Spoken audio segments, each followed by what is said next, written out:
What is up, everybody, and welcome to the first ever Dudes Who Bet Sports. So you want to bet sports, but you need some advice on how to cash in big at a heck of a price. Well, if you want enough money to line your shorts, then you're in the right place. This is Dudes Who Bet Sports. Dudes Who Bet Sports, it's your favorite show.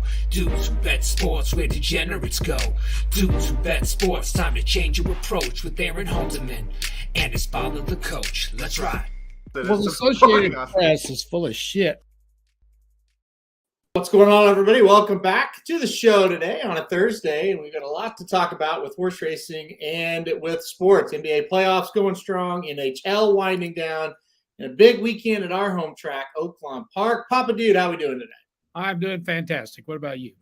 Doing good, and yeah, we've got a lot going on, like I said, and we've got the first race at Keeneland just going off. So if you're betting Keeneland today, you can watch that and watch us. It's like I said, it's a busy time of year. We're taking a break on this show from the Derby a little bit. We needed a break, I think. Well, I don't know what else we can talk about right now. Do you? Yeah.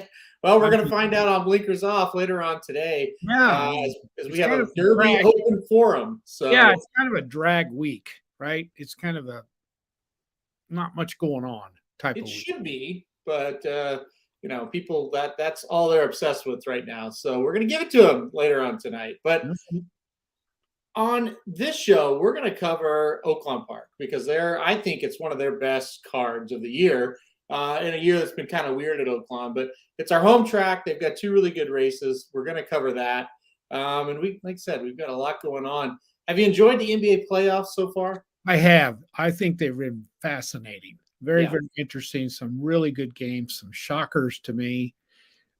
Yes, I think it's off to a great start. We knew it was going to be.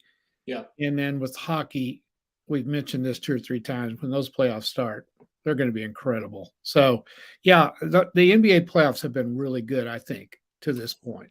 Yeah, it's been really good. And speaking of Oaklawn, Ron Moquette runs third in the first race at Keeneland with the horse that shipped up from Oaklawn. Oaklawn Shipper's not doing all that well at Keeneland. Yeah, as far as the NBA playoffs go, it's just been really competitive. It has.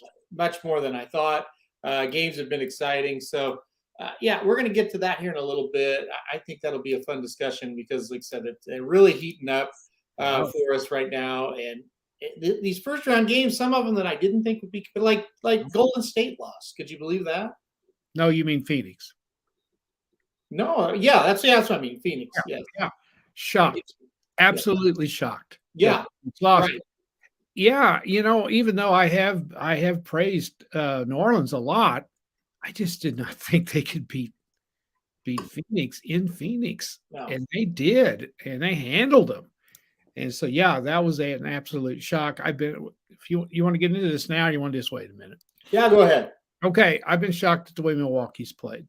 Yeah. They've not played well in either game. And so, yeah, the Phoenix loss is unbelievable. Suddenly they're in a little bit of trouble because I don't know the extent of Devin Booker's injury. I haven't checked it because they don't play till tomorrow. So I haven't really looked into it yet. But suddenly that series could be tough for them to win if he's out. Yeah, that's the big thing. With his injury, it definitely makes things a little bit more interesting for sure. And you don't want to lose one you shouldn't lose, and then he gets hurt, and then you got a couple games you got to win, and he's not out there. That's going to be big. Yep. And you play one of these teams that are lesser than you are. The pressure's on you. It's not on them. They steal a game from you on your home floor. Suddenly they're full of confidence. They've got a couple of good players. They've played extremely well since the first of the season. They could get on a roll and pull off a great upset. But, usually in these NBA playoffs, the first rounds are not very good. They're usually pretty easy to pick. But, we've had some real surprises so far. Well, let's just get into the NBA since we're talking about it. We'll kick off with that. And here we are with what we're going to do. We'll cover Thursday, Friday, and Saturday games on the show here. And we'll kick it off with the Thursday games. That's tonight if you're listening to us live. The Memphis Grizzlies and the Minnesota Timberwolves. This is a 1-1 series. We talked about on Monday how the Grizzlies got upset. They did come back to win. 2-point favorite tonight in Minnesota. What do you think about this one? I think the Grizzlies are going to win this one. I think they woke up. They slaughtered them in game 2, held Minnesota to 96 points. If you hold Minnesota below 110, you're going to win because their defense is not any good. I think Memphis woke up. I love the line, 2 points. I thought about a second and a half on this one. This is my best bet of the day. I think they cover that easy. I'll be surprised if they don't. I agree. I've got Memphis in this game for sure. I think they're going to win this one fairly easily. Let's move on to this one. Another series. It's 1-1. We talked about on Monday. We thought Dallas would even up the series. They did. Now we head to Utah. Completely different now. As we go to Utah, a very tough place to win. Boy, 7 points is a lot to give. I think Utah wins the game. Can they beat them by 7 is the question. Well, again, the key is Luka going to play? Mm-hmm. And he's listed now as questionable. It's been doubtful. Yep. So Dallas has got a decision to make. Do they put him out there? Maybe not 100%. In a game they don't have to win. The game Monday night gave them this luxury. They won that game Monday night. So they don't have to win this one. So they could go ahead and rest him another day, and maybe he be 100% on Saturday. That's what they've got to be thinking. I kind of think he's going to play, but I'm just speculating. So, yeah, I agree with you. I think the line's too high. I'm not high on Utah. They don't play well in the playoffs. They just don't. But I'm telling you, Dallas winning that game Monday night was huge without him. Yeah. It's a series now. So it's just a case of how close is he to 100%. I would think if he's 85%, he plays tonight. So that's what we got to watch to see if he's going to play or not. But I do think they beat that spread. I do. I'm going to bring this up. Mark asked the question here, and this is something we've kind of talked about privately, but we've never really talked openly about on the show. He asked the question, any more news or rumors about Quinn Snyder going to the Lakers? He's been mentioned. Funny how the man got fired from Mizzou for multiple violations in the past. Now he's living the good life as a successful NBA coach. We hated him. We thought he was awful at Missouri. We thought he was a terrible coach. How shocked are you that not only did he get an NBA job, because that happens, a coach from college will get one, but he's been fairly, if not very, successful. He has been successful. Yeah. I'm totally shocked. Yeah. I see him being an assistant, a lifetime assistant, maybe. Sure. Yeah. He may be one of those guys that didn't fit in at the collegiate level. That's possible. I can't see him really being identified with college players. I just don't see. It's hard to tell. But on the outside, he doesn't look like a guy that'd be a lot of fun. No. I don't see him as a player's coach. Though, he recruited very well. They always had really good players. Yes, they did. And you know what? They haven't been worth a crap since he left. No. Missouri has not been very good for a long time. And I'm not, of course, we're openly not Missouri fans at all. I couldn't stand him. Now, I do remember he had a couple of pretty good teams. I think he made it to the Elite Eight the year Oklahoma beat him. I believe that was an Elite Eight game. It was. Yep. So I guess he did a pretty good job when you get right down to it. I can't remember who he came in there after. Did he come in there after Mike Anderson, or was he before Mike? No, he was before Mike Anderson. Okay, was he in there after Norm Stewart? Yes. I'm 99% sure he took over after Norm. Yeah, that's been a long time ago. You know what? It has. Just flies by. So I guess when you think about it, succeeding a legend like that, he did a pretty good job. You can't judge a guy by his looks. He is a weird looking dude. He is. Remember that hair and how his hair was always out of control? It looked. I mean, that's just stupid to be talking about this, but I think his hair being crazy was part of the deal. Yeah. I would think the Lakers could do better, but I don't know what's going on in LA. Let me ask you something though. Yeah. Could they do better? Well, you mean as a coach? Yeah. Get a coach? He's It got a really good resume. He went to Utah when they weren't that good. Now they've been consistently good. I know they're having trouble winning in the playoffs, but that roster is not unbelievable. No. I Yeah, think it might work. good job. Do you really? I mean, let's face it. Who's going to hire the coach in LA? It's LeBron. Right. Yeah. And so I don't know if I guess it'll be up to LeBron. And I don't mean that in a derogatory way towards LeBron James. I like LeBron James. I think he's a hell of a player. I'm beginning to think maybe he has a little bit too much power in Los Angeles, and that's a problem. Yeah. So I guess maybe he would be good. I don't know. They got problems out there, and it's going to take a hell of a coach to straighten that out. Yeah, they're going to have to get some roster changes too out there. But yeah, that's definitely an interesting development for sure. And it's the guy, like I said, we just didn't. I just thought he would just kind of disappear. Maybe go down a level, coach college. Maybe go down a level. Yeah. I guess I don't follow Missouri at all. I guess he did get fired because of the violations, wasn't it? Yeah. Because he was not winning enough games. And they were still in the Big 12 at that time. Yep. I really thought when they went to the SEC in basketball, they would do better than what they have. They've kind of dropped off the face of the map, and they were a power there for a long time. Missouri was really good in the Big 12. They were second best program, probably second or third in the Big 12 year after year. And they've dropped off considerably. Yeah. So they've been bad. They have. Yeah. Well, anyway, interesting topic, really. Yeah, I had not heard. It is. For people that knew, and Mark, obviously, living in Missouri and us living in Missouri, it's like you knew Quinn Snyder, and this was not what you thought would happen. But I always thought he got the Missouri job because he was from Duke, and he had a connection with Coach K. He did. I think that's a fact. Yeah. Right. And now they get to thinking about it. He didn't do a bad job at Missouri as far as winning goes. Yeah. So, anyway, Dennis and Steven are against our pick of Memphis. They're taking the T-Wolves. Steven says it's a lock.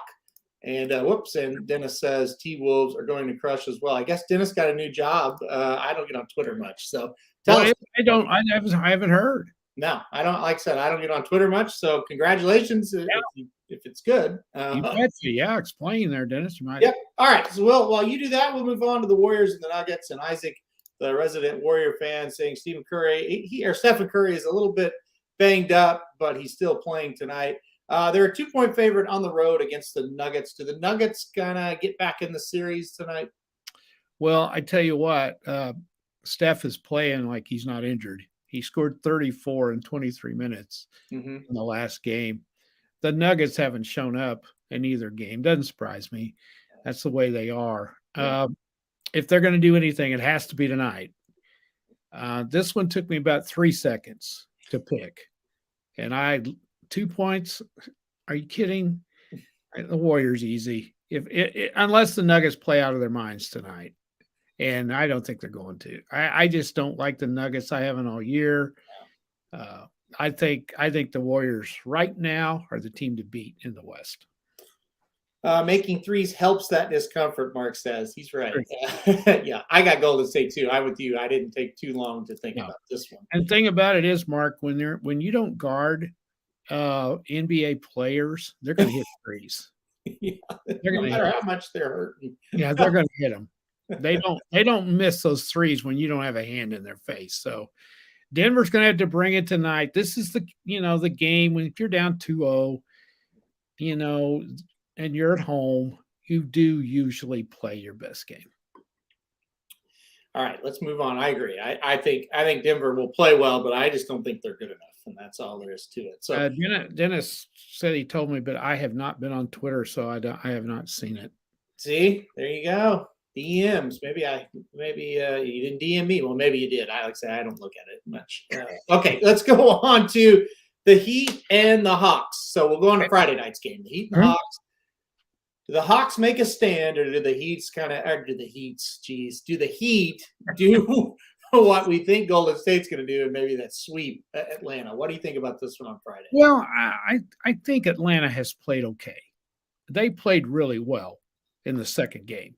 And I'm giving them a pass in the first game because they were coming off 2 play-in games. And they played the Heat close. That game was close. They made a run at them. I think they have enough talent to win a game. But they're down to win out now where they have to win 4 out of 5 to win the series. They ain't do that. I give them a chance tomorrow night in that one. But what's the line? Point and a half? Are you kidding? I'm all over the Heat. Sorry. Yeah, I think the Heat are just a little bit better. Heat burned them out. There you go, Dennis. He's coming in strong. He's feeling good today. Yeah. I think the Heat are just better. Period. Yeah, they are. Yeah, I don't know. I kind of like Atlanta, but I just think the Heat are just. I like Atlanta a lot. They need another piece or two to go along with Trae Young. Yeah. They don't guard very well, and that's a big problem. Well, 1.5 is the theme on Friday. All these games are 1.5. Wow. This one, game 3 here, the Bucks and the Bulls. The Bucks, they got upset in game 2. Middleton sprains the ankle. I don't know. Are the Bucks in a little trouble? I mean, the Bulls came in kind of flat to this postseason, but can they have them on the rope, or do they have them on the ropes a little bit now? Well, the Bulls are playing like they did 6 weeks ago when they were playing really well. Yeah. And they tanked the last part of the season. I think they were like 7-16 down the stretch. And they were fairly healthy. So, I don't know. The Bulls should have won game 1. They shot like 30%, lost by 6 points. The Bucks have been this way all year. They're up and down, up and down, up and down. Giannis is very consistent, but they need help. Now, the Bulls they've got DeRozan is really good. I mean, he had 41 last night. He's getting some help. Zach LaVine is good. Their center is playing outstanding. They need a little bit of that United Center magic to come back from the 90s when Jordan was there. They do have the momentum, as Russ says. Pivotal game. If they win this one, the Bucks are in some trouble, I think. So we're going to see what the Bucks are made of tomorrow night. 1.5 for Milwaukee. I think I'll stick with the Bucks, but I have to think about it a little bit more. But right now, off the top of my head, I think I'll stick with Milwaukee. I'm going to go Bulls. I think they're going to win. I really do. I think the Bucks are in a little bit of trouble, and I'm with you. The Bulls at one time we thought, hey, this is maybe not a team that can win it, but they're going to make some noise, and then they they fell off. So this is interesting. I think the Bulls have them in a little bit of trouble here, so I'm going to go Chicago to get it done. Let's move on to the last one, the Suns and the Pelicans. I incorrectly said Golden State was lost when I meant the Suns had lost. But anyway, they go on the road for game 3, 1-1 series here. I think this gets corrected in game 3. I think the Suns are good enough to go down there and win this one. I do too. It does concern me, though, that they did not play very good in the game 1. Mm-hmm. And I thought they would come out I thought they could use the fact they hadn't played in a week as sort of an excuse, and the Pelicans had played a couple of games, blah, blah, blah. And I thought they would come out in game 2 and romp them, and they didn't. So that's a sign that the Pelicans match up with them pretty good. They've got 2 really good players. Brandon Ingram and C.J. McCollum are very, very good. The knock on Phoenix is, how tough are they? Are they one of those flashy teams? My new quote, flash but no smash. Yep. They may be. I'm not I've been a little leery of him a little leery of them all season. You would think they would come out of it tomorrow night. They better. You know, you talk about pressure going to be on you if you're down 2-1 and you got game 4 in the other team's building. I'm with you. 1.5. You got to take Phoenix. You have to. Yeah, Dennis agrees with you. They have not looked good in either game. Mm-mm.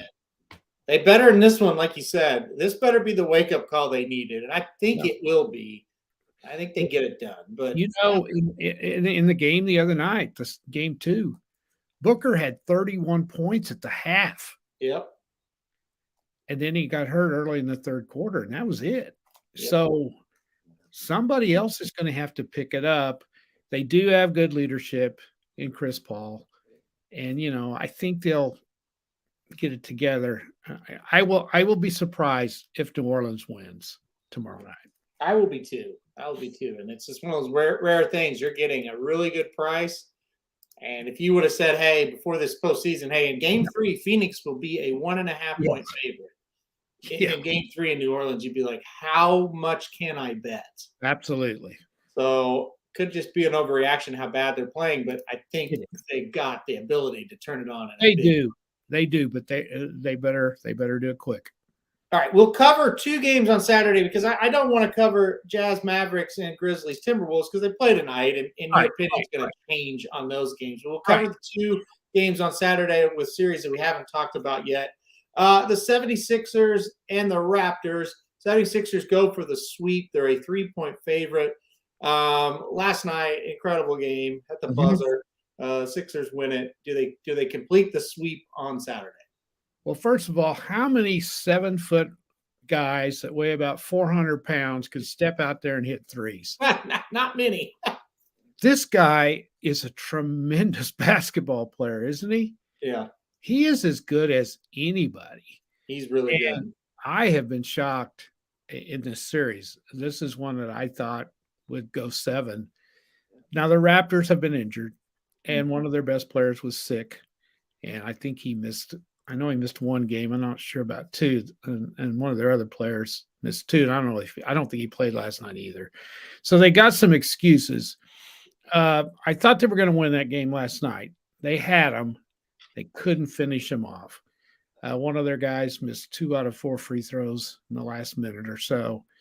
And then Embiid hit an unbelievable shot. I think this is over. You don't see very many teams win game 4 when they're down 3-0. You just don't. It's so hard to do. And they might, but I think Philly closes it out on Saturday. I do too. I think that was the backbreaker. You know, if the Raptors were maybe going to get back into it, they had to win that game, and then they had it won, like you said, and they couldn't put them away. I think that was the end of it. Well, and the other thing is the Sixers have gotten some really good play out of their past. Tyrese Maxey, Tobias Harris, and even Harden has played pretty good. And boy, you get those 3 with Embiid, this is suddenly a serious threat to win it all. Yeah, they look really good so far. So see if they can keep it up. Sometimes they kind of look good and then they fall off the cliff a little bit. So we'll see what happens with them. Right. All right, the last one, and this is the most dramatic just because of the actions of the Nets. But Kevin Durant plays awful in game 2. Boston wins. Now Boston's up 2-0. We go back to Brooklyn. This is a lot of people thought, hey, we could see an upset here in this series, but Brooklyn better get going in a hurry. Down 2-0. They're a 3.5 point favorite Saturday at home. What do you think about that? About this? Well, you know, they're down 2-0. They could be ahead 2-0. The difference is Boston's made the plays in the clutch, and Brooklyn has not. Yep. I mean, both games have gone down to the wire, and Boston's made the plays, and the Nets have not. I've always said this, and I'll continue to say this. I would not have Kyrie Irving on my team. I just would not. He is nothing but a distraction. Mm-hmm. Scores 39 in game 1, keeps him in the game. Where was he last night? 10 points. Yep. Causes all kinds of shit, flipping off the fans, That is nothing in the world but a distraction. You don't need that. Yeah. And then comes out and lays a complete egg in a game they got to win. You don't want him. I've always said he is more trouble than he's worth. Yeah. He's missed half the season because he wouldn't get vaccinated. Mm-hmm. And that's just selfish. It's just selfish, and that's all it is. And so, without getting into the political part of it, it's just selfish. So, he's been a problem. Durant's been hurt. I'll say this: the Celtics have taken Durant out of his game. Yeah, and Durant will tell you that. I heard him interviewed this morning, and he said they are pushing me out of my comfort zone. And he said I've got to figure out how to deal with it. Yep. So we'll see. I don't think this series is over yet. I think Brooklyn's good enough to win Game 3, but I don't know that they can win 4 out of 5. Boston is pretty darn good. They really are. You've got Miami, Boston, and Philly. That's 3 pretty solid teams. Then you can throw in either the Bulls or the whatever. Who am I leaving out? Sixers. No, the Bulls of Milwaukee. Yeah, Milwaukee. That's what I was trying to say. Yeah. They're good too. So as we've said over and over, man, this next round is going to be nails. So I don't count the Nets out yet. But the Nets are only 20-21 at home. Yeah. Of course, Kyrie didn't play at home for I don't know how long because he couldn't because he wasn't vaccinated. So anyway, I think the Celtics are going to win. I don't know about this game here, though. I may have to pick Brooklyn in this one. I think Brooklyn will make it a series. I think they'll win this one, but I'm with you. I don't have a lot of confidence that they're going to turn around and actually win the whole series. No. I think they had to win one of those first 2.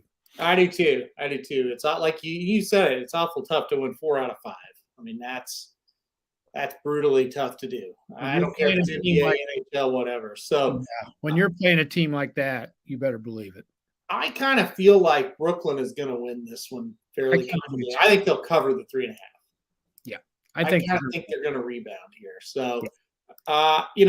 Usually with a superstar player, when he has a bad game, he comes back with a big game. I'm looking for him to have a big game. Yeah. He's that good a player. Yeah, absolutely. Absolutely. All right, let's change gears a little bit and let's go to our home track, Oaklawn Park. And we'll go to the horse racing side of the show now. And listen, we got the Apple Blossom and we've got the Oaklawn Handicap coming up on Saturday. So while many want to talk about the Derby, we got great racing at Oaklawn and at Keeneland coming up this weekend. And we'll start off with the Apple Blossom. It's kind of one of the marquee events. I think it's the biggest event other than the Arkansas Derby at Oaklawn each and every year. $1 million Grade 1 Apple Blossom Handicap going a mile and 16th. We've got a field of 5, which on the surface is a little bit disappointing, but it is a stellar field of 5. Maracuja, Latruska, Clairiere, Miss Imperial, and Cece. Papa Dude, you were here last year. You were there last year to see Latruska win. Will she make it 2 in a row on Saturday? Well, correct me if I'm wrong, but other than Breeders' Cup type races, isn't this the highest purse for older females? I think there might be one at Saratoga. The personal incident, they change purses on it all the time. Sometimes it's $750, sometimes it's $1 million. But yeah, other than the Breeders' Cup, this is the we got $1 million race here. Yeah. For older females, you don't see that very often. I'm a little surprised there's only 5. Any theories as to why? Latruska's here, I think is. You think that's what it is? This is a horse that absolutely dominated all year last season, only lost twice. Once was at Oaklawn in the Zeri. She dares the devil beater. And then, of course, did not run well at all at the Breeders' Cup. But, other than that, she dominated. She was the older filly and mare of the year last season. This year, one race, absolutely dominant effort. I think that's why they didn't show up. Yeah. Well, I was down there last year. Thoroughly enjoyed it. It was great. Of course, Monomoy Girl was there. Yes. The Skydiver and Latruska. And I'm telling you, you couldn't pick the prettiest horse from those 3. Yeah. They were absolutely Beautiful horses. And of course, she upset Monomoy Girl, and Monomoy Girl ran well, and Latruska beat her. I handicapped this. This one's easy. There's only 5, so I like handicapping 5-horse fields. They're not much to bet on, but now correct me if I'm wrong, but she's going to go to the front. Yeah. And then the others are going to have to catch her. That's basically what it looks like. Yeah. I didn't see any other real speed in this race. So it's simply easy to handicap. It's like, can she hold the other ones off? Mm-hmm. And is she in good form? And so that's what we're going to find out. Let's see. She did win. She won her last start, right? And it was a grade 3. Is that right? Yep. And it was, where was it at? Gulfstream? Gulfstream. Yep. Okay. All right. As you mentioned, 6 out of 8 last year, 18 out of 24 starts. I'm not thinking she gets enough credit. We didn't ever even hear about her till last year. Yeah. And she, you can do the math. She'd won a heck of a lot of races going into last year. I think she's awesome. I love to watch her running style. I love it. It's just, can she hold off CC and Clairiere and the 1? I don't give the 4 much of a chance. Yeah. So I think it's between her, Clairiere, and CC. That's what I'm going. What about you? I think Latruska's a single in the spot. I agree with Dennis. He says 7-5 is a gift. We're not going to get 7-5 on this horse. No. It's going to be lower odds than that. But yeah, I think she's a single. There's just nobody out there that's going to run with her. That's the problem. I don't think they can catch her. No, I don't think so either. I'm mildly interested in the 3, Clairiere. If you remember her from last year, man, she just hit the board in a ton of races. She does. Big races. And finally got the grade 1 win, 3 back in the cotillion. Last time out, came within 3/4 of a length of winning the Breeders' Cup Distaff. But, some people looked at it and say, wow, that's a positive. But, the pace absolutely collapsed in that race. She was the best closer coming into the race, and she wasn't able to get it done. So I don't know. That was one she probably should have won. And then last time out, just a romp and an allowance at Fairgrounds. She looked really good in that race. Maybe she's getting ready to kind of take that jump forward. If you're going to play an upsetter, I think it's her. I think it's Clairiere. CC, won the Azeri. The time wasn't great. The speed figure wasn't great. I just don't think she can match up with Latruska. I don't think she'll be able to catch her. Do you? No, and I don't know. I can see Latruska just getting way out ahead, can't you? I don't know how she's not going to be way out ahead. I don't either. And if she gets way ahead, they're not going to catch her. So one of them's going to have to run with her. Somebody's going to have to go up there. I guess the 4 Miss Imperial could be that horse, but we haven't seen a ton of speed out of her, but she's probably the second fastest one in the race. She was second all the way around the track in an allowance last time out, the allowance that Maracuja won. 2 back, she did set the pace, but it was fairly slow. Gosh, to me, couldn't Latruska be 5 in front up the backside? I just don't think those other horses are going to let her do that. I don't see how they can. Maybe CC goes. She doesn't. CC doesn't really want the lead. No. But maybe she runs with her a little bit, just thinking, hey, I got to stay within range. By the way, CC is a former Apple Blossom winner as well. Glossed over that. The COVID year, CC came and won the Apple Blossom. Right. Ollie's Candy and Point of Honor. So pretty good. Yeah. She's very good. A Breeders' Cup Sprint winner last year, Breeders' Cup Filly Mare Sprint winner. So I just don't think Clairiere can beat Latruska. You would think if she's going to beat her, they're going to have some pace. And there's not enough in there. Yeah, there's just not enough in there. I agree. I kind of wish there was. I think it would make it an interesting situation. What do you think about the 1? Yeah, so Maracuja, last year was able to upset Malathot in the Coaching Club American Oaks, but the other races weren't great. They were all grade 1s, every one of them.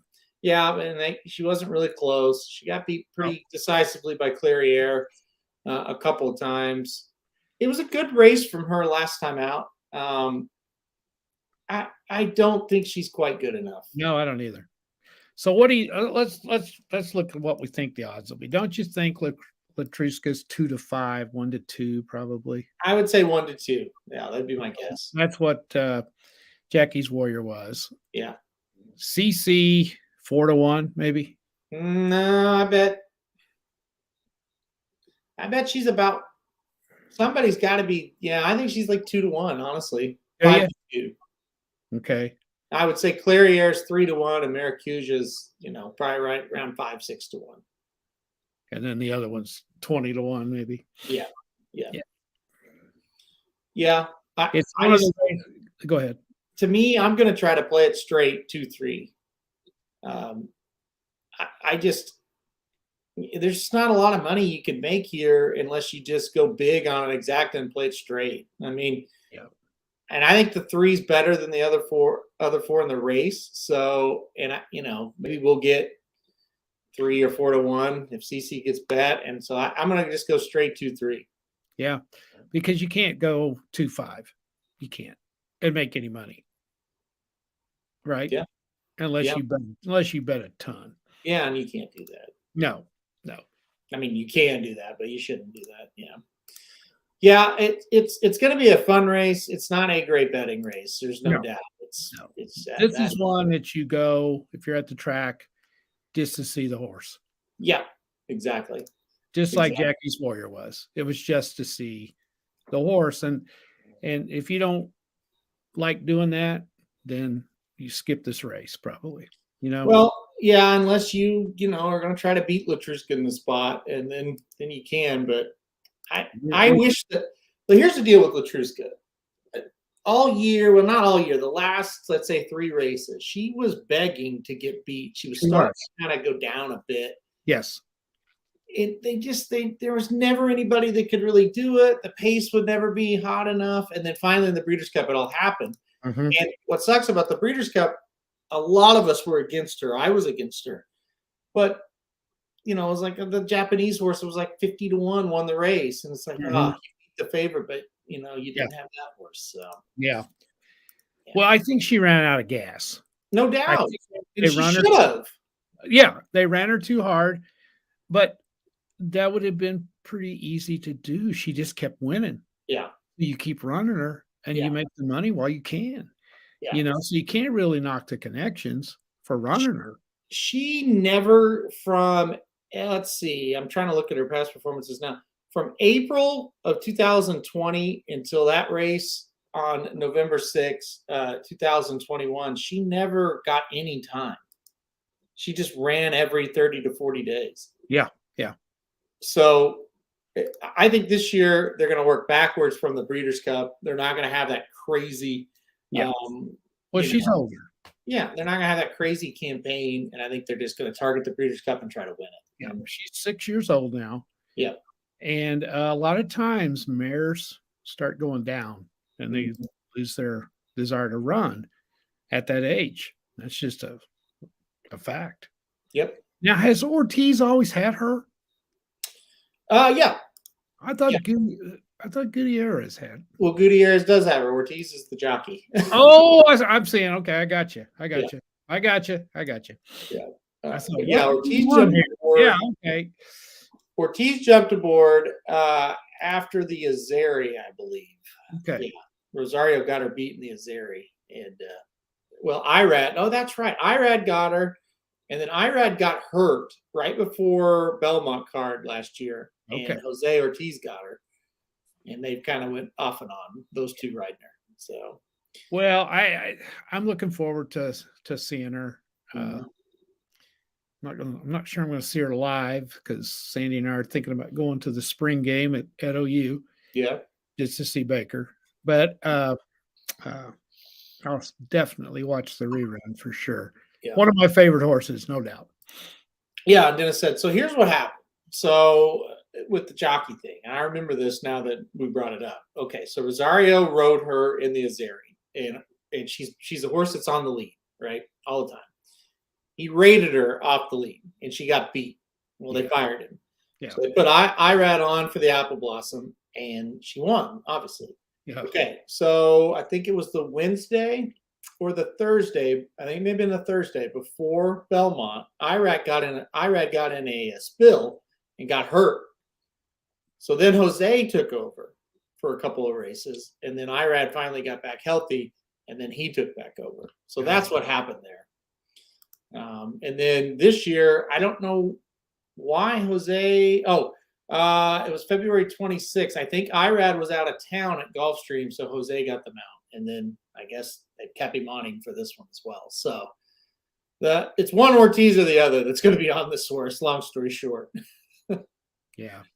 Yeah. It's going to be a good one. I mean, it'll be fun just to watch her run. Yeah, and Russ says, forgot how crazy the distaff pace was. They ran the opening quarter. This is a mile and eighth race. They ran the opening quarter in 21.84 and the half in 44.97. So it completely melted down in the Breeders' Cup. Right. Last time out, she ran 24.39 and 48.63 for the opening half or for opening quarter and half, and I would say it'll be similar to that in the spot. So if it is, it's over. Yeah, I totally agree. All right, let's go to our race. It's a little bit more competitive. To me, this is they put it as the feature 11th race. It certainly is the feature in my mind. It's the Oaklawn Handicap, Grade 2. Another $1 million race. This one goes a mile and an eighth. We've got a field of 8. We've got your favorite horse rated our superstar in the race, coming off a huge win last time out in the Essex. This horse has had trouble winning 2 in a row. That's the only problem. Did you go with rated R superstar here? And if not, who did you go with? Well, no, I didn't. You know, he's 400 years old. I mean, why he can't win 2 in a row. Yeah, he's 9 years old, by the way. 9 years old. Yeah. Has been in every kind of race there is. I wish I'd have looked up how many racetracks he's run at. Mm-hmm. You know, this horse it's just an amazing horse. A lot of people thought he was done. Danny Caldwell claimed him and revived his career. And what a great claim it was. I think he'll be a factor. I do. He always is.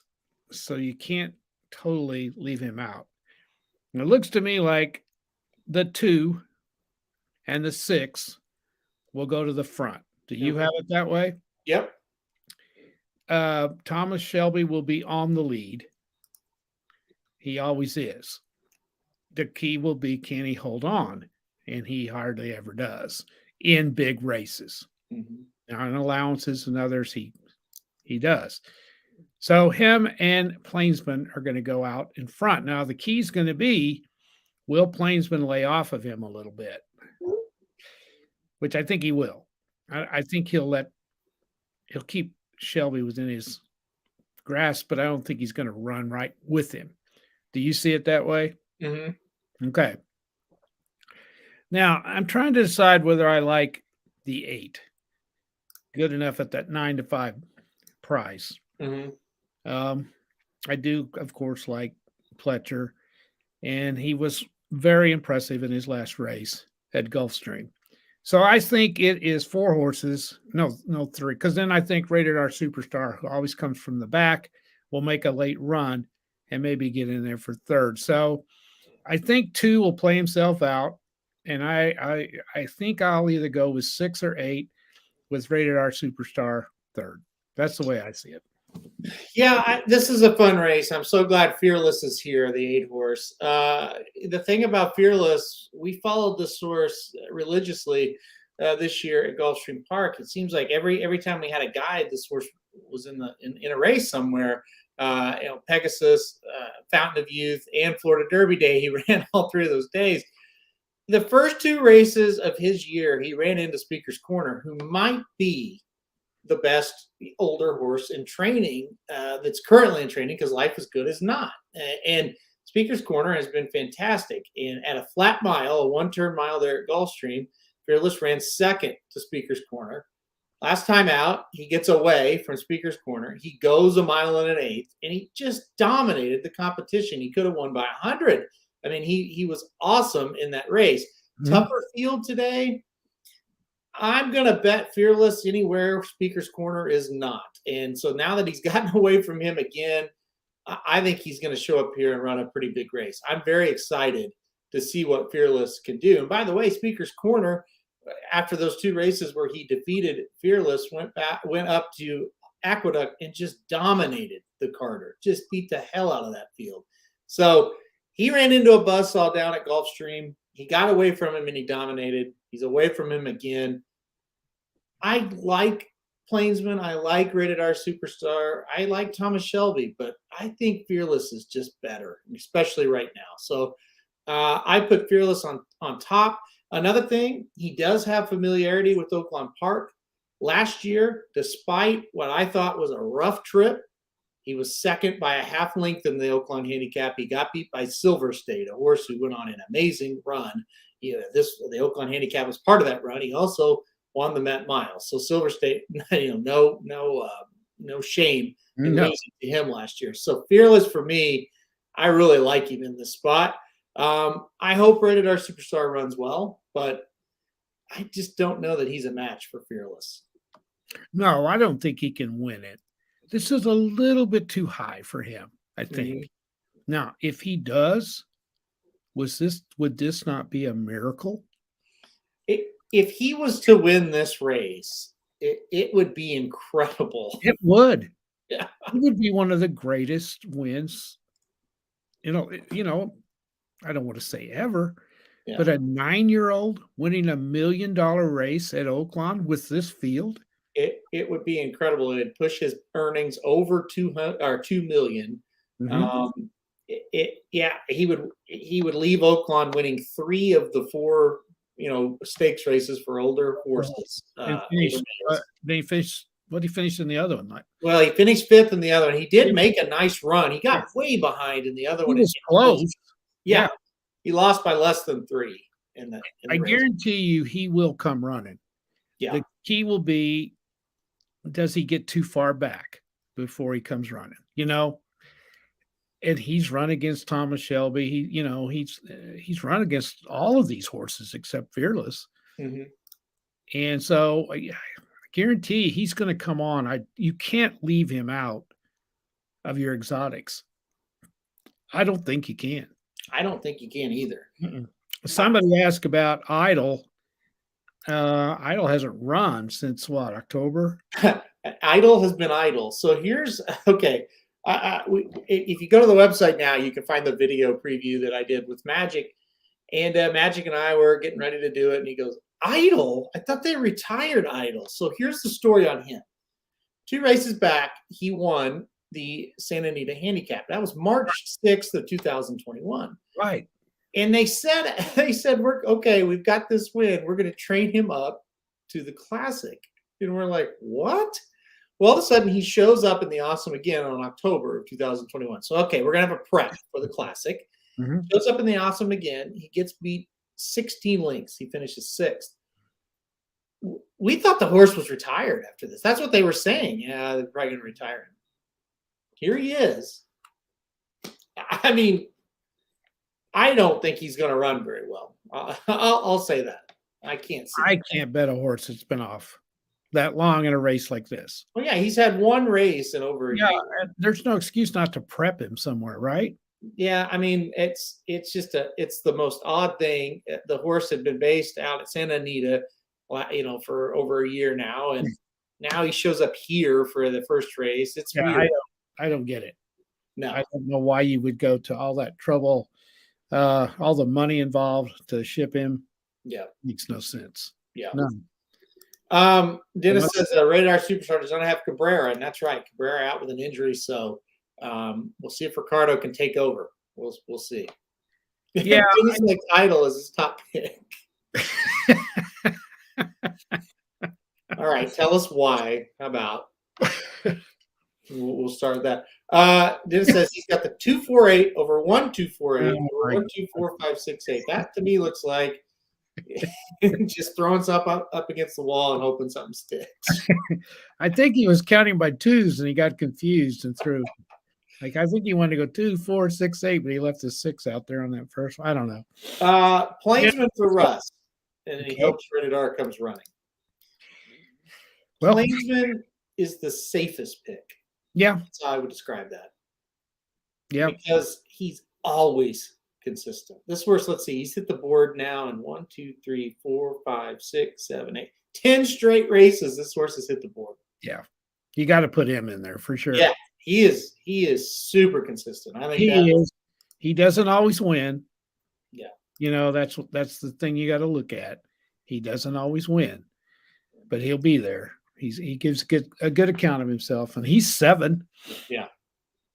So, Steve says McCracken, the new best sire, blew me up in that last race at Keeneland. Funny, I'm going to say this, Steve.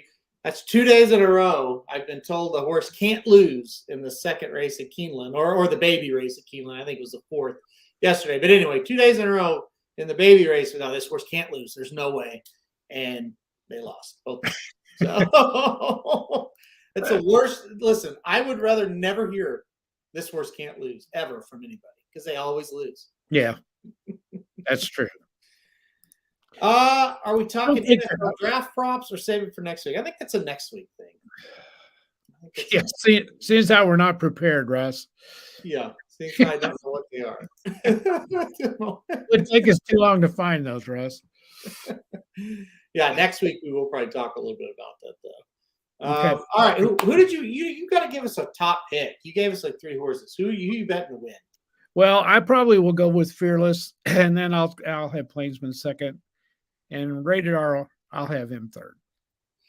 All right, that's fair enough. I liked Thomas. I got like Fearless, Plainsman, Thomas Shelby, Rated R. That's what I got. Okay, wait a minute. We got Dennis's deal here. Okay. Here's Dennis's explanation for why he wants to pick Idol. LOL. Well, here is why for Idol. Besides the last race, the horse has done nothing wrong. He can be tactical or close deep if he has to. Okay. Besides the last race, Idol has done nothing wrong. That is, he's hit the board in 6 straight before that race. Yeah, but he hasn't run. There's got to be a reason. He's got to be. He can't be very sound. No, he's had to have been hurt often.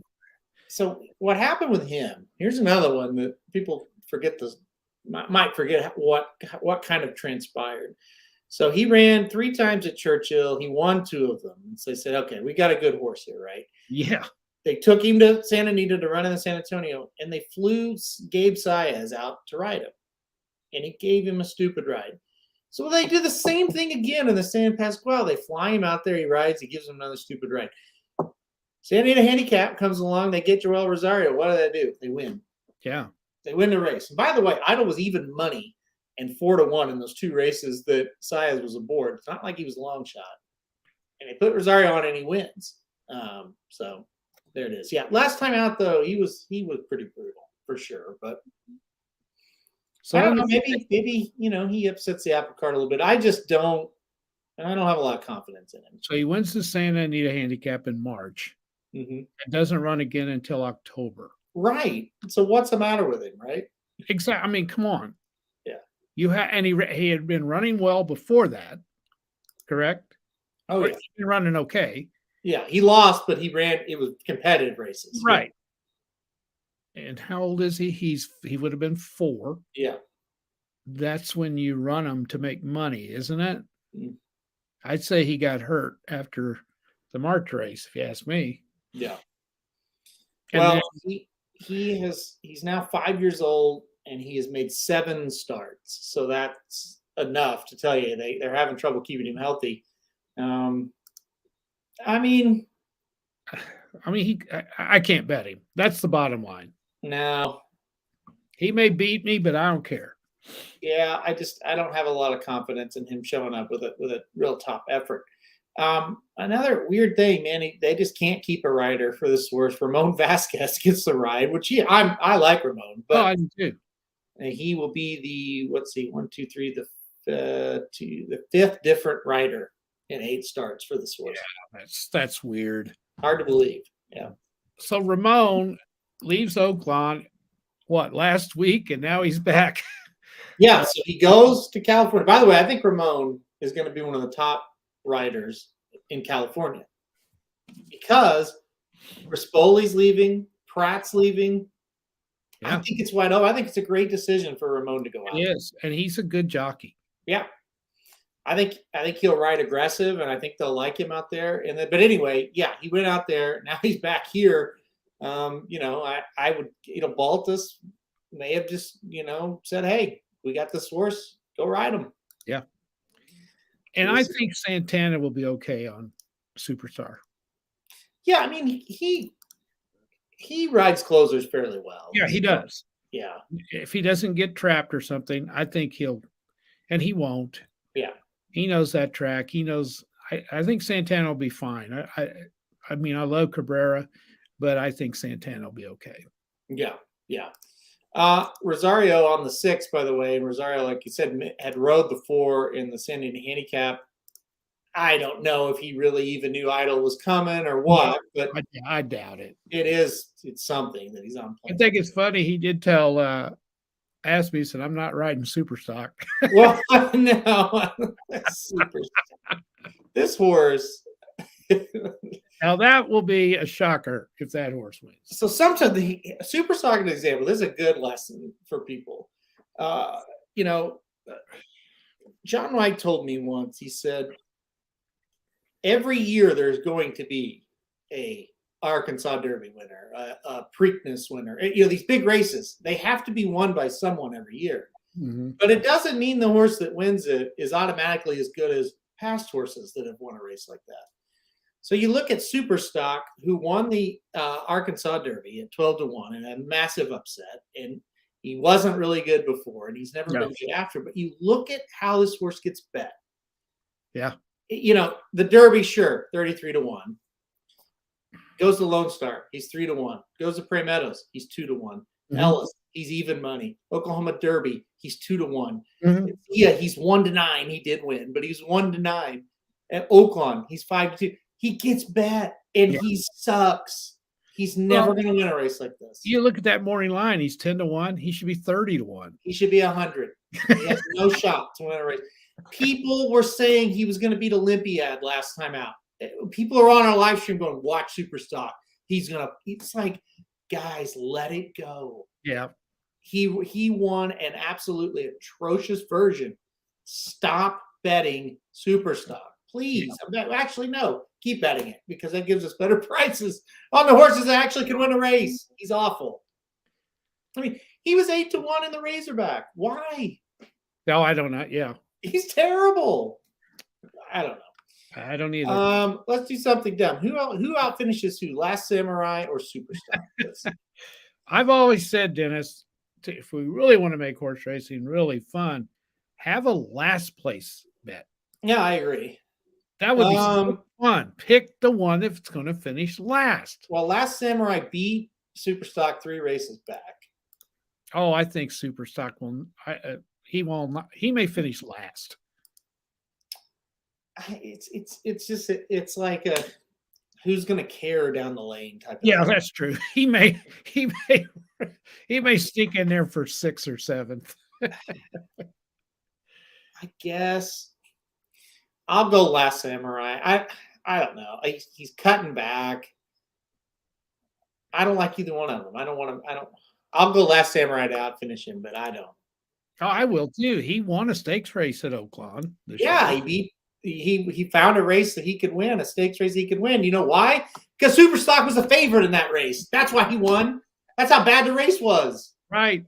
And he was second in the Temperance Hill down there, so he's run decent. Yeah. He was second to Lone Rock, who's a really nice horse, especially at a mile and a half. I mean, Lone Rock's the best in the country at a mile and a half. Yeah, he's another one of those hard-working horses. For sure. Gotta love those kind. Let's see. Anything else? I think we've said. Well, the NHL right quick. Just a little update. Okay. Not a whole lot of change, but it is really getting interesting on who's going to finish where in these playoffs. Go ahead and update us on this. Okay. Florida is a cinch to be the number. I don't think they've clinched it yet, but they're close to being the number one seed in the East, and then Colorado is the number one seed in the West. Let's just go through the divisions. We'll go to the Atlantic first. Toronto, there you go. You got it. That makes it easier for me. There you go. Can you click on where it says wild card? Okay, here we go. Yeah. Wild card. There you go. Now that shows it real simple. Yeah. All right. So the Atlantic, you got Florida, Toronto, and Tampa that are currently out of the wild card position. But let's see here. I've got to think. Boston is in the same division as Tampa. They're only 1 point behind the defending champs. So there's a real battle there to see who's going to finish third. And what that means is that Boston, if they finish in the wild card, will have to play Carolina first in the first round. Yep. If they finish third, they would have to play Toronto in the first round. And Toronto's playing great, but they can't get out of the first round. And a lot of teams are going to bet again, or a lot of people are going to bet against Toronto just because of that. So then in the Metropolitan Division, we have a great race between Carolina and the Rangers for first. And that's going to go down to the wire. And then the other interesting thing is in the Metropolitan, Pittsburgh and Washington are tied for that third spot. So the East, the 8 teams are in. We know who they're going to be. We just don't know who's going to play who. So then we move down to the West. Move down to the West. Well, I was going to ask you real quick for Boston. Would you rather get in the bracket with Carolina, New York, and let's just say Pittsburgh? Or would you rather be in a bracket with Florida, Toronto, Tampa, and, well, Florida, Toronto, you, and Tampa? I would almost rather finish in the wild card and play Carolina. Definitely. You don't, yeah. I think that division's a little weaker. Yeah. Whatever you want to do is stay away from Florida. That's what you don't want to have to play them. Yes. In this, definitely the Central's the strongest of the two divisions. I don't think there's any doubt about that. Colorado's a lock. They're one, and they will play whoever finishes second in the wild card. Yeah. It's going to come down to Minnesota and St. Louis for third and second in the Central. They're both tied right now. Minnesota's got an edge because I think, they've played one less game than the Blues. They're probably going to finish second. Anyway, it doesn't really matter. They're going to play each other. It's just going to be who's going to have home ice. I think that's pretty much a lock. I think Edmonton's probably going to finish second in the Pacific. And then you've got a battle between the Kings, Nashville, Dallas, Vegas, depending on who's going to get where. Yeah. And probably Nashville. Go ahead. I think that Vegas is going to miss it. I really do. I think you're looking Colorado, Dallas, Blues, Minnesota, Calgary, Nashville, Edmonton, LA. I think that's what you're going to look at here. Yeah. And for those of you that don't quite understand this, and I don't know if I can explain it, you'll notice that LA has 92 points and Nashville has 93. Okay. They're in different divisions. Yeah. In the top 3, no matter what the point totals are in each division, make the playoffs. Does that make sense? Yep. And then the top 2 teams, no matter what division they're in after those 3, are the 2 wildcard teams. Yes.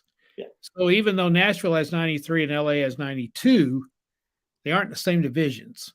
Yep. Okay. So LA is out of the wild card spot because they're third in the Pacific Division.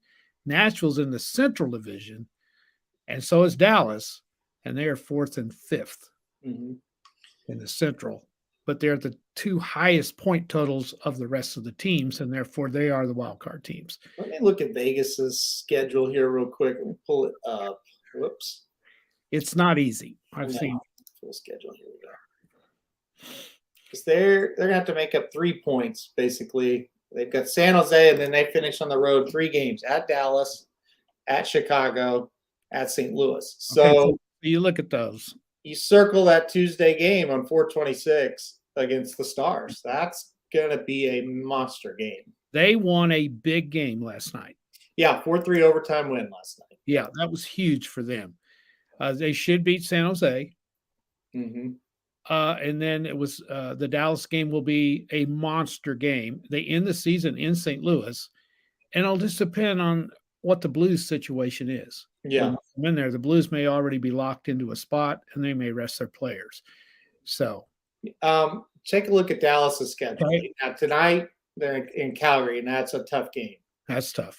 4 home games after that. 3 of them, well, actually 4 of them, you count Vegas, with teams that are not in the playoffs. Right. So let's say they get beat tonight and they sweep the final 4. They ended up with 99 points. Yeah, they're in. The best Vegas can do if they win, they have 4 games left, right? Yep. Best they can do is 97. So let me look. The other team, Vegas. Look at the Kings. The other team, Vegas, could catch the Kings. They only have 4 games remaining as well. Pretty easy, though. Yeah, I think let's see what they've got. They've got Chicago, Anaheim, now Seattle, Vancouver. Vegas is done, I think. They're big trouble. You got to think the Kings, who have 92 points, are going to win these next 3. And that gets them 98. Yeah. Well, Vancouver, yeah, because Vancouver will probably be eliminated by then. They still have a slim chance. But that Vegas win last night really hurt Vancouver. Big time. Now, Vancouver has made a great run to get into the hunt, but they were too far back when they made the run. And then the Blues won, if you'll remember, they won back-to-back games over them. Yep. 3 or 4 weeks ago. That killed Vancouver. They killed them. So it's going to be interesting down the stretch to see who makes. But I'm like you. I don't think Vegas is going to get in there. And do you know, I think this is their 4th or 5th year of existence. It's the first year they are going to miss the playoffs. Yep. Unbelievable. Most amazing thing ever, because most expansion teams kick around 6-7 years before they ever have a winning record. Mm-hmm. And Vegas played in the Stanley Cup Championship in their first year. Yep. With and now they're no end. Yeah, and now they're on the outside looking in. It's pretty amazing. It is. Yeah. In year 4 or 5, they're on the outside looking in. They made the playoffs. I don't think anybody's ever done that. I don't know if anyone's ever looked that up, but I don't think an expansion team has ever qualified for the playoffs. Their first, is this their 4th or 5th year? I think this is year 5. Okay. I think so too. Yeah. I don't think any expansion team has ever qualified for the playoffs in their first 4 years of existence. Pretty unbelievable. Yeah. Well, now I'll take that back. When the league expanded from 6 teams to 12, they were in 2 different divisions. You had the established teams in one division, you had the expansion teams in the other. They qualified then, but you can't count that. No, that doesn't count. That's not a real expansion. No. They're playing other expansion teams. So that's when you look at that's like Last Samurai beating Superstock. It's a big win, but does it really count? No. But when you look at like Seattle's an expansion team this year, and Seattle has 58 points right now, right, which is average. I mean, which actually is pretty good for an expansion team. They've been very competitive. Let's see. The only team they are ahead of is Arizona, which might as well be an expansion team. Right. And they got more points than Philly and Montreal. Yeah. Yeah. And that's about where expansion teams finish. Yeah. And Vegas, in their first year of existence, played for the Stanley Cup Championship and almost won it. Yeah, they could have won it. Yeah. Yeah. Incredible. Yep. It really was. So anyway, it's going to be exciting. The season ends a week from tomorrow. The regular season does. That's right. A week from tomorrow. Cannot wait. It's going to be fun. Then the greatest playoff run in sports begins, if you are a hockey fan. Yeah, that's right. I cannot wait. Two months of hockey. Yep. Yeah, we'll have a lot of content when that comes around. It's almost like, come on, we've got to get there. We've got to. It's time. It's time. Yeah, it is, and it's awesome. Talk me out of going to the spring game Saturday. Talk you out of going to the spring game. Yeah. Well, it's a 5-hour drive. Well, 4.5-hour drive Good. to watch a game that doesn't count. I'm not going for the game. I don't. I know. It's ridiculous. If I lived there, I would go. But Well, Sandy loves Baker. yeah, I like Baker. I think it's going to be something to see. it's a long ways to go. It's cheap. I don't think you're going to see him like very close or anything like that. Anywhere you want.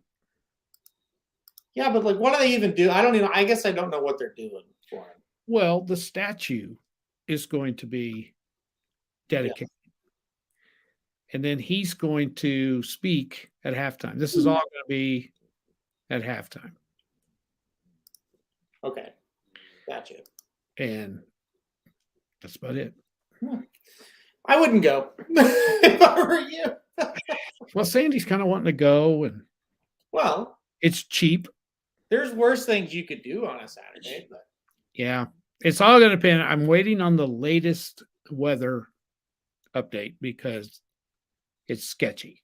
It's going to be very, very warm, but rain could rain on that parade. yeah. Well, if it rains, you definitely don't want. Well, No, you don't. No. But you got to commit to the tickets. See, yeah. They sometimes they cancel. You know, they've canceled spring. Like the Arkansas game got canceled because of bad weather. So yeah. I don't know. Listen, if you want to do it, do it. If you think it's gonna be fun, go. I never been to one. I haven't either. No. So Yeah. all the old players are going to be there, bunch of them. See if like you could sit in a section with all the old players. That would be kind of cool. But just to see them out on the field, I wouldn't care. No Oh, seating. Russ, so they played that inside. I was with Arkansas fans last week. I didn't, and they said it got canceled. So they played it indoors. Really? I did not know that. That's weird. Where would they? In an indoor facility with no fans, I guess. I don't know. I mean, I know they have a really nice indoor facility, but as OU does, but I don't think there's any stands in there. Any seats. No. For some reason, I thought Papa Dude was going to Garth. Let me tell you something. If Garth Brooks was standing out here in the middle of the street in a concert, I would leave. Not a Garth Brooks fan at all. Never was. And he's from Oklahoma State. So yeah, that's true too. I didn't like him before I found that out. Yeah, I didn't even think about that. Yeah. No, I'm not a Garth Brooks fan. Never was. No. Now, his wife, Trisha Yearwood, I was like, I don't have an opinion on either one of them. You never did like Barf. No, not really. Okay. Russ, do you like him? No, I wouldn't go to a Garth Brooks. Where's he supposed to be? Where's he at? Yeah, where's he going to be, Russ? I didn't even know he performed anymore. I wouldn't go if he came to Joplin, I wouldn't go. No, not a chance. No, I wouldn't. Trisha Yearwood or whatever, I wouldn't go either. No, I wouldn't pay money, but I wouldn't go if they gave me a ticket. No, I don't have any interest in that. Oh, he's going to be at Fayetteville. Oh, okay. That's pretty cool. That's a big draw. Yeah. Well, I'm not going, Russ. I won't see you there. I don't think Papa Dude's going either. No, but it won't be long till Garth will be playing casinos with all the other washed up. I don't know if will he get to that level. He did. Dennis wants to know who we're talking about. Garth Brooks, Dennis. Garth Brooks. I don't know. I never thought Reba McEntire would be playing casinos, but she is. Yeah. And I would think Reba could still draw a crowd. It's talk of the town, Russ says. So no, he's still a big deal, I guess. I don't doubt that. I mean, yeah, I don't doubt that. Yeah, I don't know. I will be in Arkansas tomorrow, but not Saturday. Hey, you better leave a little bit early because the traffic's liable to be bad filing in for that thing on Saturday. I'm assuming it's Saturday. Yeah. Oh, yeah. I'm sure they're showing up early. They're having Garth Brooks tailgate parties. Have you ever been to the Arkansas Northwest Regional Airport or whatever it is? Yes, I have. It's out in the middle of nothing. Huh? It's out in the middle of nowhere. No, it's not, but it's pretty nice. When you I like it. But when you're coming from Joplin, you're like, where are we sure we're going to an airport? And all of a sudden, there it is. There's the airport. Yeah, it is way out there. 100,000 people, Russ says, going to go watch Garth. Really? 100,000. Okay, now that thing seats 75, I think. So they got 25,000 on the field, I guess. Yeah, Russ, are you telling us lies? How are you going to put an extra 25,000 people in that place? Yeah. Wow. 100,000. I can't. I don't even want to think about trying to even get there with 100,000 people. I do think this shows a little bit about the intelligence of Arkansas people. I mean, this guy, he's not really relevant anymore. When's the last time this guy's put out an album and he can draw 100,000 people? I mean, that's unbelievable. No, but I read somewhere this is the end of his stadium tours. He's not doing stadium tours anymore. I did see that the other day. But they all say that, and then the next year they just do another. I know. Like my friend went and saw George Strait. He's like, "This is it. We have to go." I know. Like next year he's at the same venue. Yeah. Oh, he did it last week. What do you mean? Wait a second. He did it last week. Oh, they've already had it. No, maybe he meant Baton Rouge next Saturday. Baton Rouge next Saturday. Oh. He already played at the Wynn 2010. 66 is I don't 66 million. I don't know, Red Fox. I'm really. Oh, he was at Nashville. Is he at Fayetteville this weekend? Yeah, that's what he said up here. Okay. And then he's at Nashville, he's at Baton Rouge next Saturday. Yeah, and Fayetteville this Saturday. And then Nashville the next Saturday? I guess. No, he was at Nashville this week or last week. And now he's at Fayetteville this week and Baton Rouge next week. Oh, okay. That's the way I read it. Wow. Well, there you go, Garth. There's your Garth Brooks. Update. Garth Brooks he hasn't had a hit this decade, I don't think. No. Okay, here we go. Now we get some clarification. Yeah. Nashville last weekend, Fayetteville this weekend, Baton Rouge next Saturday, all football stadiums. Wow. 30 shows. Red Fox says he did 30 shows. Okay. I know one song. I know one song. Russ, come on. You know more than one. I can think of two. I can think of it more than two. I probably could if I really thought. Now, if George Crooked was playing in Joplin, I would go. Yeah, I think I would too. I would go. Well, if I lived in Joplin, I don't think I'd drive. I like him better. I like him a lot better. Yeah. He just gets up there and sings. Yeah. Garth. Well, Russ is going. It's against his will. He does not want to go, but he's going. I heard Garth has a ton of fans in Canada. I don't know what that means. Is that something funny? Well, I don't think so. Okay. I don't know what that means. I don't know. I'm sure it's something funny, but I don't know. Yeah. Who's going to be with him, Russ? Well, that's important. He can't be there by himself. All right. I think Russ is making the whole thing up. Here we go. Let's see who's good. No, he's not. Let's see. No, he wouldn't be making that up. Who? Let's see. Who is with for the openers? Is Trisha gonna? Oh, Trish is there too. Trisha will open. Wow. She'll be signing her cookbooks out in the parking lot while Garth is singing. Up to 80,000 people expected in Fayetteville for Garth Brooks concerts. What to know ahead? This is a big deal. Yeah, you bet it is. Arrive early. No, this says no opening act. No Russ. opening act. I don't think Russ really knows what he's getting himself into. If I didn't like Garth Brooks, there's no way I would fight that. Tickets are sold out. The concert will last 2.5 hours. See, listen. Just keep listening. I've done. Let's see.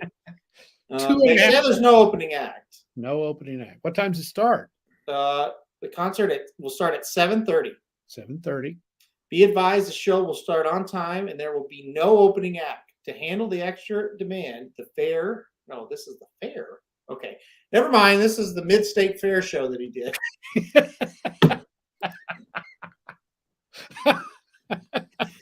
Okay, hold on.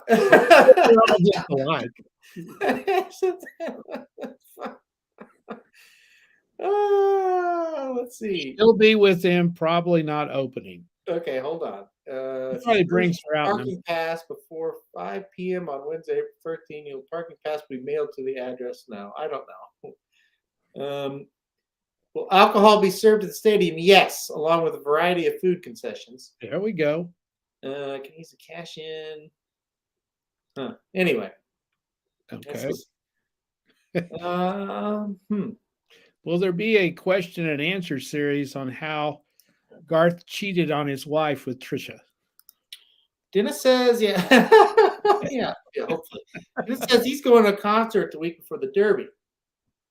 I'm sure you want to hear about that. Tell us who. You can tell us. You need the alcohol. You may or may not care, but you can tell us. Tell us, Dennis, who are you going to go see? We probably never heard of him. I still don't. This guy's an idiot. Like, just a picture of him makes me want to not go to this.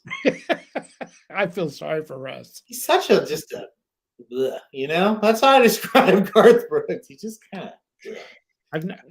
I've always thought Garth Brooks was a very good actor and wasn't really a cowboy. I agree. Yeah. It's kind of like Luke Bryan is not really a country singer. Yeah. If I decided to be a cowboy, I would be like Garth Brooks, I think. I think Garth Brooks says, hey, I'm from Oklahoma. I'm a cowboy. Yeah. Okay. That's it. I don't hate him. I just never did like him that well. Dennis is going to watch some small band. We've never heard of him. I'm sure that was true. It don't matter. What about Kenny Chesney? You like Kenny Chesney? Everyone's important, Dennis. What was the question? You like Kenny Chesney? Yeah. I do too, but I don't like to watch him. I don't. I like his music. The songs come on the radio. I really like them, but I don't like to watch him jiggle around and shake his ass and all that stuff. I don't. Okay, we've officially jumped the shark on this show. But I do like him. I like him a lot. Okay, we're gonna get out of here. Why? Because I do have another show. We're gonna do. Okay, so here's what happened. I knew there was a reason. Magic Mike did their show yesterday. I don't know. Who knows? Right. Who knows? So anyway, that means Blinkers Off taking over the Magic Mike spot, and that is 5 p.m. Eastern, 4 p.m. Central today. Blinkers Off, 4 o'clock Central, 5 o'clock Eastern, coming up today. Open forum Kentucky Derby. That's right. All you maniacs in the chat, show up to that and ask us whatever you want about the Derby. We're going to answer it. Okay. Everything. Conversely, Papa Dude, I like to watch Carrie Underwood, but don't like her music. That's a good point. I would agree with that also. I do not like her music. Yeah. Dennis says it's the most bizarre rabbit hole. No, it's not, Dennis. You were at the bar and you didn't hear last week. That's right. We went down the rabbit hole of fast food. And then ice cream men, and it was a thing. A lot happened. Add, All Tim, right. add Tim McGraw to the list. I love his music, but I can't stand to watch him. I agree. Yeah. Yeah. I like Tim McGraw. Yeah. Magic actually likes to watch Tim McGraw too. It's weird. So That Magic Carrots is late. Oh, Magic Carrots. You've missed so much. You've missed so much. Go watch Dynamite, Magic Carrots, and then come back at 4:00 Central Time. Jared and I'll be here. We're doing Blinkers Off, and we can talk about Dynamite. So, all right, we're gonna get out. Listen, what does Magic usually say? Yes, Magic says Dynamite is great. Like, subscribe, comment, hit the notifications button, or be cursed. All that kind of stuff. And we'll see you at 4:00 Central Time. Blinkers Off. Make sure to come back. Have a good weekend, everyone. see ya.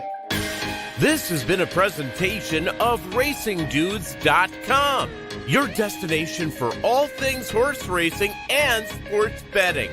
Whether you want free winners, expert insider picks, up-to-the-minute trackside weather reports, or podcasts and videos for bettors of all skill levels, never make another wager without visiting the Racing Dudes.